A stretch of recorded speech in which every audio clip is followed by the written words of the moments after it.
अगर तुम डॉक्टर हो तो पेशेंट्स के करीब होना चाहिए।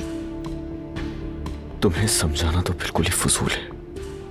अजलान, ये मेरे काम का हिस्सा है, ये मेरा प्रोफेशन है। बात सुनो मेरी, जानती हो ना तुम्हारे इस प्रोफेशन की कितनी कदर है, और मुझे तुम्हारे काम करने पर भी कोई एतराज नहीं है, मगर इस बात का ख्याल रखो कि तुम माँ बनने वाली हो।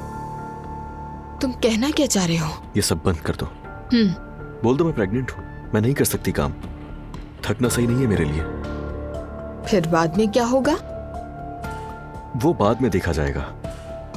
समझ गई, तुम मुझे टलखाने की कोशिश कर रहे हो। बच्चे पैदा होने के बाद कहोगे बच्चे छोटे हैं, घर पर रहो।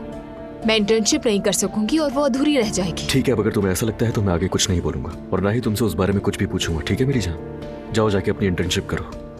और मुझे ऐसा क्यों लग रहा है कि तुम ये इजाजत मुझे दिल से नहीं दे रहे हो? खत्म कर दो इस टॉपिक को, मैंने कहा ना, बात करने का कोई फायदा नहीं, जितनी बात करो उतनी सब बिगड़ता है। तुम्हें जो अच्छा लगे वो करो तुम। ठीक है, चलती हूँ मैं।